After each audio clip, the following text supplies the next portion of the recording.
After moving to Baltimore from North Carolina, Gray Dionn kept up with a favorite hobby, cycling. I love bike riding in Baltimore. It was on a bike ride in September of last year when Gray Dionn became a victim of a hit and run at Cathedral and Franklin Streets near the Enoch Pratt Library in downtown Baltimore. And as I was going south, I noticed from my left that a car wasn't stopping. Dionn says while in the bike lane, a black Honda Accord struck and knocked them off the bike. That led to an unsettling interaction. Instead of getting out of the car, he looked down at me and he goes, "Sorry, it's my birthday." And he proceeded to drive off. But that wasn't the end. Dionn says the driver's passenger came back. He handed me a phone and he said, "The person that hit you is on the phone and wants to talk to you." Despite having a suspected concussion and suffering road rash, Dionn had the presence of mind to take pictures of the number that appeared on that cell phone.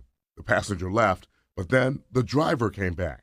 He was just like, "I'm a basketball player, I'm a basketball player, I'm a basketball player." Worried about what might happen, Dionn continued taking pictures, capturing the driver who had realized his front license plate had fallen off during the crash.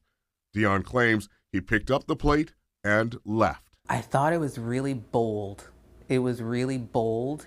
Dionn says the entire incident lasted about 7 minutes, and when it was over, they came here to my sister's place Women's Center, where the staff offered assistance and comfort until police arrived. Dionn gave the photos to officers who issued a traffic warrant, but the 11 News I-team discovered nearly a year later that warrant still hasn't been served. Justice moves very slowly, and it does, but I don't think it should move this slowly. The alleged driver is Akil Carr, who has lived in Baltimore and is a basketball player for a semi-professional team in Reading, Pennsylvania.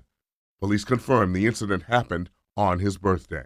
The charges against Carr include failure to stop a vehicle at the scene of an accident involving bodily injury, failure to immediately return and remain at the scene of an accident resulting in bodily injury, failure to have a valid ID, knowingly driving an uninsured vehicle, and driving on a highway without a license. The I-team discovered it's not the first time Carr has been charged in a hit and run. In 2016, Baltimore County Police charged him with failing to return and remain in an accident involving property damage. He eventually paid a fine. In 2018, he was charged with driving without a license. We asked police, why the delay? Well, it turns out police prioritize warrants depending on the severity of the crime. BPD tells the I-team its warrant apprehension task force served more than 1,400 warrants in the past year. The categories range from homicides to shootings and robberies, felony, domestic violence, and fugitives. As for non-fatal hit-and-run warrants, those are handled by the police districts. But all warrants are placed in the National Crime Information Center, or NCIC. The I-team did try to reach Akil Carr at his last known address. And we called the cell number Dionn photographed at the crash scene. So far, no response. I think I just want some justice out of this. Since the hit and run, Dionn is in therapy and changed their riding habits, using paths in city parks and trying to avoid city streets. For the 11 News I-team, I'm Barry Sims.